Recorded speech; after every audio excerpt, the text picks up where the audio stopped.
So what's up guys? So welcome to my first vlog.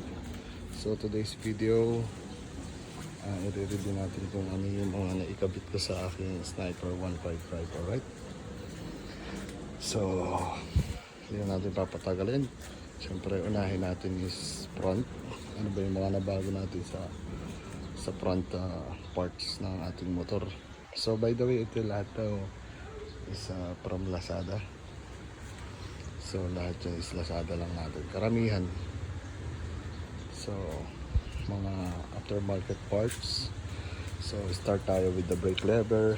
So brake lever natin is RCB version 2, version 3. Buta ko na basta yun na yun. So yan, RCB yan, both side of course. Then syempre yung side mirror natin, yan, side mirror natin is cross P. Yan. So nabili natin to dito lang sa malapit sa amin, around 1,000 pesos yata yan. Yung brake lever nabili ko yata ito ng 1,500 o 1,700, mga gano'n, nakalimutan ko na nasa barko kasi ako. Then of course yung handle grip natin. Yung handle grip is Rizoma. Yan, napalitan natin yung Rizoma handle grip. So yan, both side din yan. Siyempre wala namang isa lang parts, diba?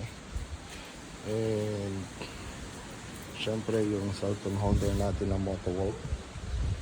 Yan, para pag may lagay yung phone mo, Waze, especially yung Waze, importante yan dito, nasa city ako. So yung cellphone holder kailangan na, syempre with charger na yan. Ayan. So nakita nyo with charger na. So nabili ko rin yan sa Lazada. At yan, Lazada boy. Then syempre sa harap, ito yung visor niya. So gusto ko kasi yung tsura niya. Nakita nyo, kasi angasan lang ako, maiba lang, alam niyo naman ako, moral na ano tayo, kakaiba.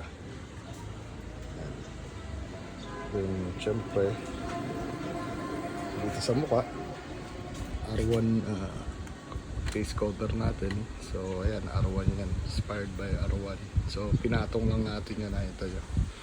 So sa loob niya nandun yung original na, ayan, nakikita nyo, yung original na parts niya, na flarings na nandun sa loob. Pero ang angas kasi, ayan, nagustuhan ko yan. Then additional is the winglet. Yan, yung winglet natin yan. So lahat yan Lazada lang din yan. Buti naman hindi ako nadali ng Lazada. Lahat naman totoo. Yan, winglet. So mukha siyang maangas, mukhang bulky.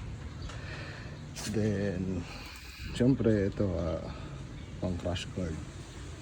Bili ko lang to sa iMart. Magkano lang, 120 lang yata. 120 ko lang nabili yan. Pinabit namin.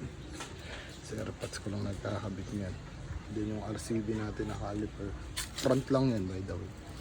Kaya lang, tripan ko lang siya red sa front. Yan, tapos ito sticker. Then sa ilalim natin, ito yung engine guard, engine cover. Pinagatan na natin ang Yamaha yan. Yan, pati yung ating cover dito, radiator cover. Yan, stainless steel yan parehas, so kahit magtagal hindi siya makangalawang. Then sa side, and then yung araro natin, nga lang, pampadagdag, alam nyo naman yan, pampadagdag forma lang yan para medyo makapal tignan, bulky. Hindi pa naman siya ganun kamahalan yung nagastos ko. Yan. Kasi ito syempre para hindi bagas-gas yung flarings, no? Yan, so meron tayong yan. Then ito syempre yung footrest, pinalitan na rin natin. Kasama na rin to yung pipe holder ba to.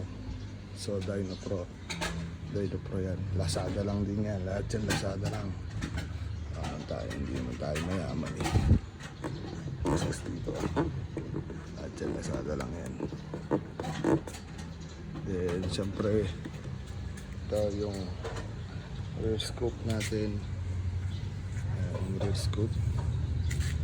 Kita nyo medyo kumapal siya. Ayan, ganyan lang kasimple yung mga nilagay natin dyan. Siyempre itong top box. Ay, top box. Yung top box natin smoke.